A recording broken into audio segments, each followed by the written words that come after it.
What's going on, everyone? Welcome to Texas on the channel. If you're new here, definitely consider subscribing. So in today's video, I'm going to be showing you an inexpensive way to make a boost leak tester. Now this comes in handy, especially for NA cars. You can actually do this to find vacuum leaks as well. So I'm going to be using it because I have a boost leak issue on this setup right now. Currently, it's leaking boost somewhere. I'm dropping PSI, and I wanted to do this video to show that you can make a boost leak tester for super cheap. Now there are tons of different methods, but this is the method I'll be using. I'll also be using Hondata, which uses the MAAS sensor to measure boost pressure. You don't have to use a vacuum gauge or a boost gauge or anything like that. This is just so I know how much it's dropping. So I'm gonna go ahead and show you what we use for the supplies. So right here I have a water separator. You use these for spray guns or just to keep moisture out of your air lines. This was $2.99 at Harbor Freight. I already had this piece here, so it was free. It just basically goes on the bottom of a impact gun or another air tool. So I just threaded it right in there. So that's $2.99. And then I've had these hose clamps laying around, so I'll need those, but if not, they're about $1.50 each or even less.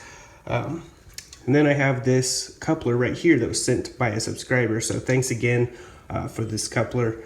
It's a backup coupler for one I just bought for the car, but this one right here will work perfectly. This is a 2-inch to 2.5 inch or something like that. So basically I'm gonna put this inside of the coupler like this. And then we're going to put this on the car. So the place I'm gonna be using it is right here. I already took the clamp off of here, so it'll be easier for this video.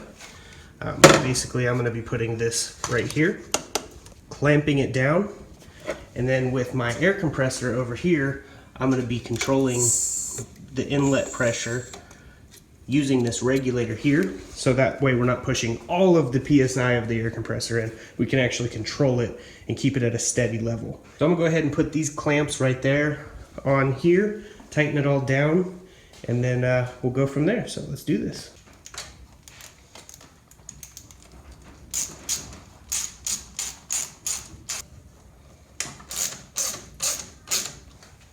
Okay, so the other thing we're gonna need is a spray bottle with water. Soapy water is preferred.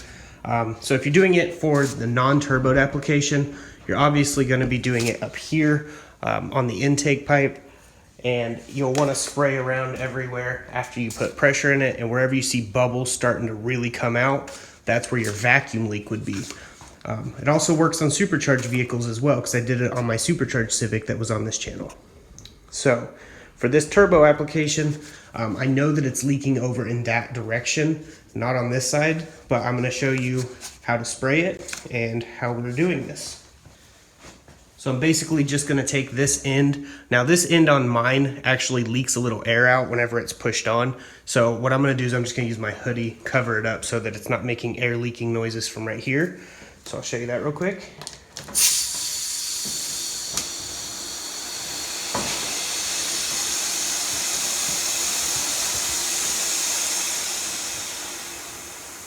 And right off the bat, you can already hear that it's leaking air over here somewhere. So I'm gonna go ahead and start spraying all of the couplers with the soapy water.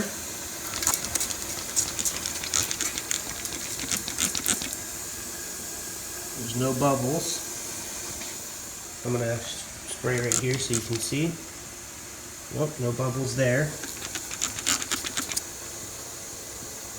No bubbles there, but this part right here doesn't usually see pressure because it's a vacuum source for the intake. Spray the turbo, make sure there's no bubbles. Oh, all's looking good there. Okay, so we're gonna come down to this front coupler down here, spray this side, nothing. Oh, look right there, bunch of air bubbles. So you can actually see that the soapy water is definitely working how it's supposed to. Got all those air bubbles.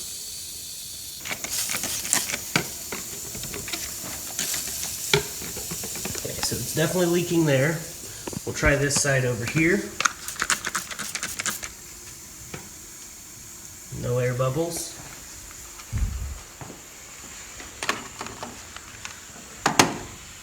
Go ahead and try right here, the blow-off valve.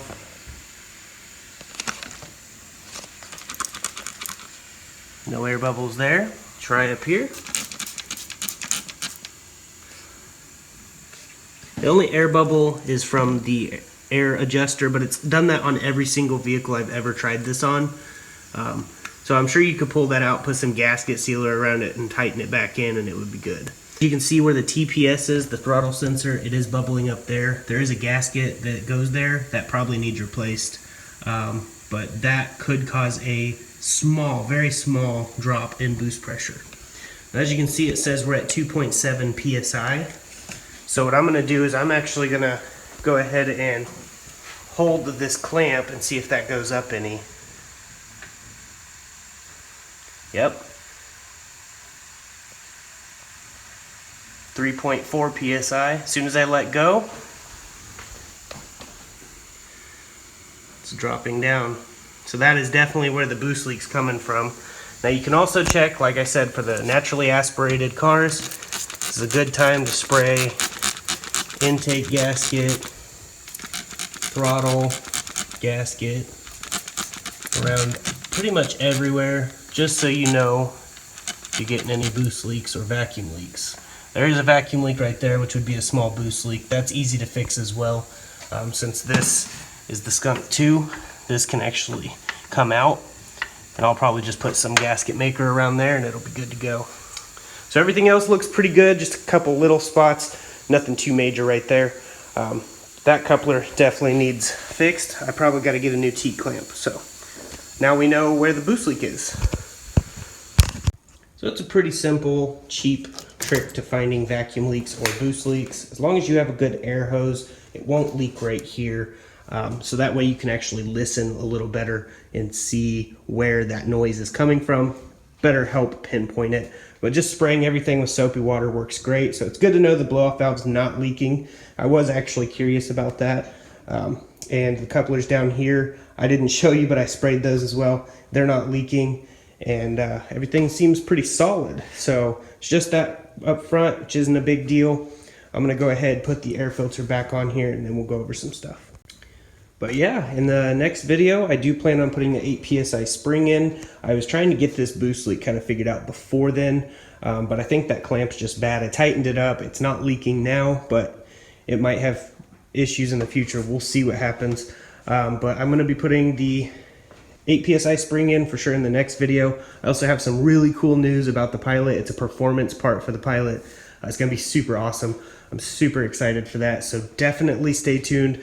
Subscribe if you're new here, hit the like button, drop a comment below, and share it around social media, or just share it with your friends and family. But I just wanted to get this video out for you guys, show you a cool little DIY hack you can do to get boost leak or vacuum leaks found. Super simple. It works on all kinds of vehicles, so it's not just Honda specific. But I hope you guys enjoyed the video. If you did, make sure to hit the like button. But I'm gonna go ahead and get off here, so I'll see you guys in the next video, which is coming soon. As I like to say, God bless, stay safe, stay awesome.